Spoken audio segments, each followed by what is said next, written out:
ताकि हम परमेश्वर की इच्छा में और बढ़ जाएं, उसकी सामर्थ्य में, उसकी ताकत में, उसके अनुग्रह में, उसकी पावर में, सब बातों में बढ़ जाएं।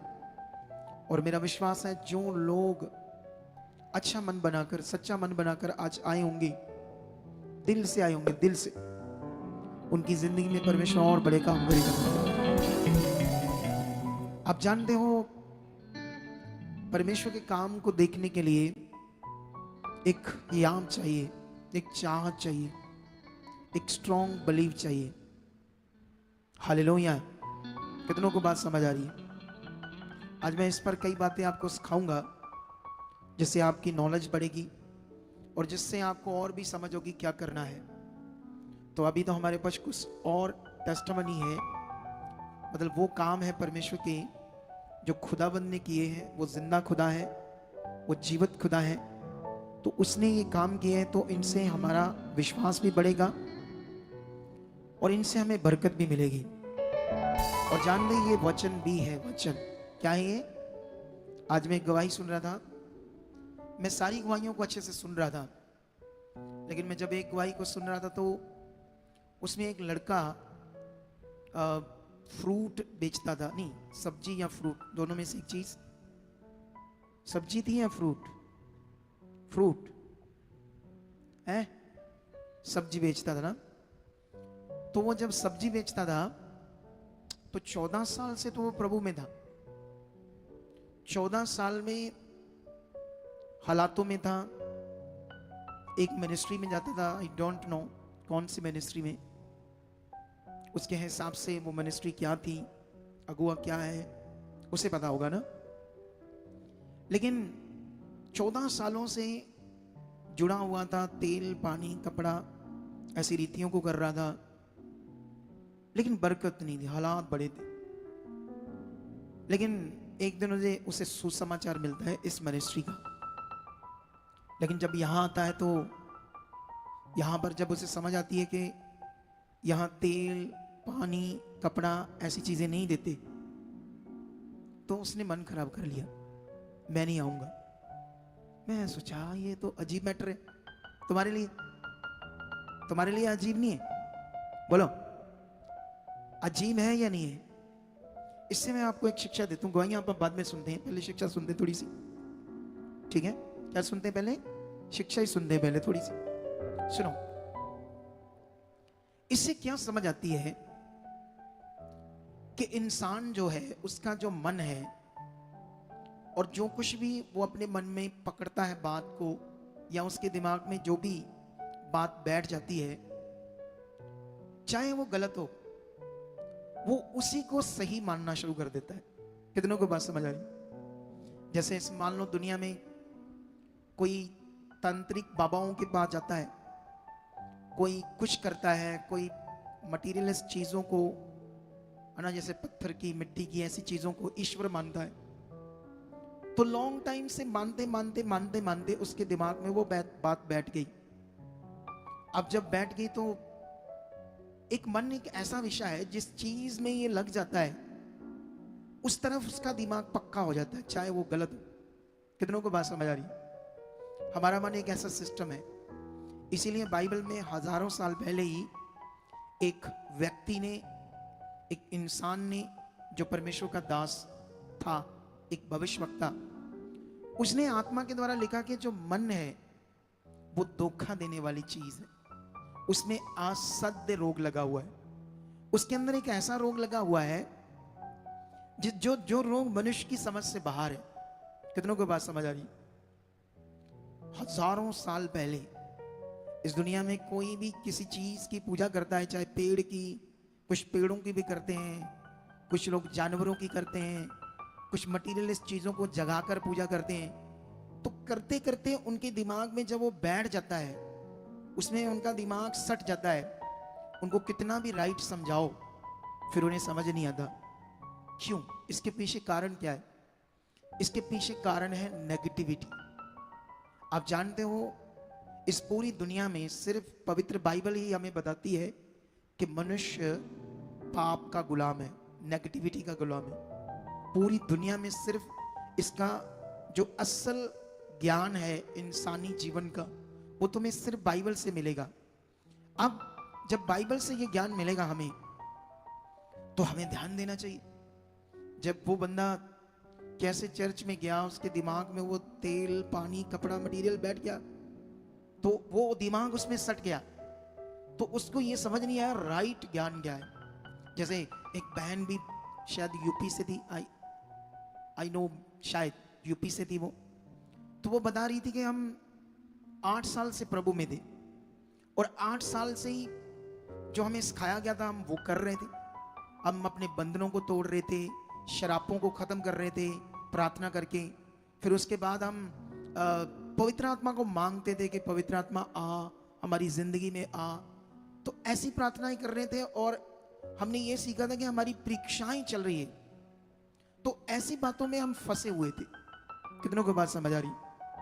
लेकिन जब उसने बहुत सारी मिनिस्ट्रियों को सुना, तो जब उसने ये वाली मिनिस्ट्री खुदा की, इस मिनिस्ट्री को, जो ये मिनिस्ट्री है खुदा की, इस मिनिस्ट्री को सुना, तो उसने जब सुना, उसने कहा ये तो नए पॉइंट है, ये तो कुछ खास बातें हैं। तो फिर वो सुनने लगी, तो आज अपनी गवाही को दे रही थी कि अब हमारी जिंदगी में कितना अच्छा है। अब हमें समझ आया परमेश्वर का किंगडम क्या है। दुष्ट शैतान चाहता है कि लोगों की वो बुद्धि बंद करे। अभी मैं इस टॉपिक को यहां स्टॉप करके जब मैं प्रचार करूंगा इससे आगे चलूंगा। कितनों को बात समझ आ रही है? तो यहीं आप नोट करके रख लो, मुझे यहीं बताना, क्योंकि मैं यहीं से स्टार्ट करूंगा टॉपिक और बढ़ूंगा आगे। जो भी आज का बड़ा मैसेज होगा वो आपको समझ आएगा। सोच लो वो भाई का मन तेल, पानी, कपड़े की वजह से खराब हो गया, क्या पुट्ठा दिमाग बन जाता है, कैसे गुलाम हो जाता है इन चीजों में, मटीरियलिस्ट चीजों में इंसान का मन। कितनों को बात समझ आ रही है? लेकिन जब उसने इतने साल जाकर अपनी 200 रुपया, 150-200 रुपया बनता था, यहां से प्रार्थना रिसीव की, करवाई, चला गया घर, अगले दिन उसकी दिहाड़ी 1000 रुपया बनती है। कितनी दिहाड़ी बनती है? नहीं, 1000 बनती है, हफ्ते में 7000, कुछ ऐसा, हफ्ते में 7000 आता है, जो उसने कभी महीने में नहीं देखा था। कितनों को बात समझ आ रही है? फिर वो ये बात सोचता है, फिर अपना मन ठीक करता है, नहीं तो वो हालातों में ही रह जाता। कितनों को बात समझ आ रही? इंसान का दिमाग ऐसे है, जब ये गलत तरफ जाएगा तो गुलाम हो जाएगा नेगेटिविटी का। और नेगेटिविटी महसूस थोड़ी होती है कि आप उसके गुलाम हो। नेगेटिविटी आपको ऐसे जाहिर थोड़ी करेगी कि आप उसके गुलाम हो। आपको कभी फील भी नहीं होगा कि आप गुलामी में जा चुके हो या नेगेटिविटी की गुलामी में जी रहे हो। इसीलिए आपको जब वचन समझ आता है, तो बाइबल में ऐसे लिखा, प्रभु यीशु मसीह ने हमें आजादी के लिए क्या किया? आजाद किया। हालेलुया। यीशु मसीह ने हमें आजादी के लिए आजाद किया। आजाद जिंदगी होती क्या है? आजाद जीवन होता क्या है? तुम्हें इसकी नॉलेज चाहिए बाइबल से, ताकि उसे आप रोज सोच सको, या कुछ पॉइंट अपने घर में लिख कर रख लो कि आजाद जीवन क्या होता है। उसको मैच करते रहो अपनी लाइफ से। अगर कभी गलतियां करने से या दुष्ट को मौका देने से तुम्हें वो अपने कंट्रोल में करने की कोशिश कर रहा हो, तो वो आजाद जीवन वाला जो वर्ड है लिखे होंगे अपने घर। अपने हम इन दिनों में ये करेंगे। पहले भी मैंने लिखाया एक पोस्टर, ये भी लिख लो, ये भी आपको मिलेंगे, आपने बने बनाए मिलेंगे आपको कैलेंडर की तरह। बस लेने हैं, छोटा सा अमाउंट होगा, अपने घर में टांग देने, उसे सोचते रहना है उन चीजों को। कितनों को बात समझ आ रही है? तुम्हारे अगर 4 बेडरूम है, सब में लगाओ वचन। हम तुम्हें देंगे कौन से वचन? वो लॉबी में लगाओ, किचन में लगाओ, किचन के वचन भी लेकर जाना। कितनों को बात समझ आ रही?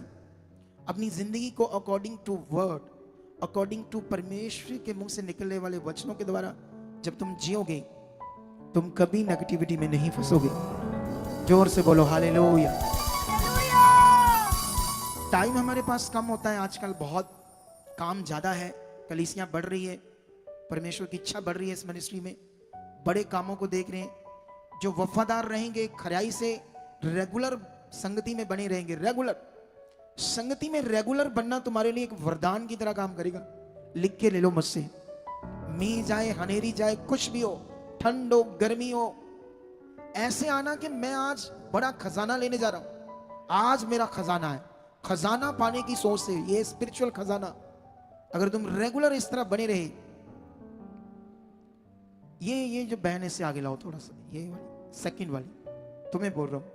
सेकंड, जिसका पति दुबई में है। अभी तुम्हारे घर में पैसों का कैसे है? पैसों बहुत बढ़िया पापा जी, कितना ज्यादा? बहुत ज्यादा ब्लेसिंग है। बहुत दू हाँ जी, लाख रुपया 1.5 लाख आ जाता महीने हाँ का? जी, हाँ जी, आराम से आ जाता हाँ है। जी, तू एक बार मुझसे मिली थी, हाँ जी पापा जी, रोई थी? हाँ जी। क्या रोई थी बता। मैं पापा जी उस टाइम ਜਦੋਂ ਚਰਚ ਚ ਆਂਦੀ ਸੀ ਨਾ, ਸਿਰਫ ਮੇਰੇ ਕੋਲ 50 ਰੁਪਏ ਹੁੰਦੇ ਸੀ। ਮੈਂ 30 ਦਾ ਤੇਲ ਪਾਉਣਾ ਤੇ 20 ਰੁਪਏ ਖਰਚ ਦੇ ਵਾਸਤੇ, 10 ਰੁਪਏ ਮੈਂ ਬਿਜਲੀ बहुत ਪਾਉਂਦੀ, मुश्किल थी, ਬੜੀ बहुत ਔਖੀ मुश्किल। ਸੀ। तू रोई थी अंदर? हाँ जी मैंने तुम्हें क्या कहा था? पापा जी, ਤੁਸੀਂ ਮੈਨੂੰ ਬਲੇਸਿੰਗ ਦਾ ਵਰਡ ਦਿੱਤਾ ਸੀ। तुम्हें मैंने कहा था तूने संगति रेगुलर रहना है, हाँ जी, टाइम आएगा लाखों रुपए आएंगे। आमीन। आए या नहीं आए? हाँ ये पापा तूने जी। कभी संगति छोड़ी? ना पापा जी, तू संडे लेती है, दोनों ले लेती है? नहीं मैं संडे ही आनी पापा जी। संडे के संडे आ जाती है? हाँ जी, बस संडे वो भी टाइम से पहले? हाँ जी, आगे बैठी तो टाइम से पहले हाँ आएगी। जी, सोच लो ये बात। इसको मैंने एक वर्ड दिया था, लॉन्ग टाइम से ये परेशान थे। कितने सालों से परेशान थे पैसे को लेकर? पापा जी 15-16 साल हो गए। देख लो, 15-16 सालों से सरवाइव कर रहे थे। इतना हाथ टैट था, इतनी तंगी थी। तो ये तब में भी हमारे चर्च में भी लगभग 1 साल से आ रहे थे। नहीं पापा जी, मैं 2022 च आने लगे हैं। तब जब मैं मिला था तब उस 1.5 साल हो गया होगा, हो गए हो गया था ना? हाँ जी, तब 1.5 साल हो गया था इसको जब मैं मिला था। तब मैंने इसे कहा कोई बात नहीं, तो अपनी रेगुलर संगति कर, तुम्हें मैं वर्ड देता हूं तो बनी रहे। एक दिन आएगा लाखों रुपए आएंगे महीने के। देख लो वो वर्ड पूरा हो। हालेलुया। तुम भी रेडी हो जाओ, संगति मिस नहीं करनी और मन खराब नहीं होने देना। स्ट्रांग रहना है परमेश्वर के वचन के ऊपर। जबरदस्त गवाहियां आएगी आपकी। खुदा आपको बरकत दे चुका। लाओ जल्दी, लाओ लाओ जल्दी।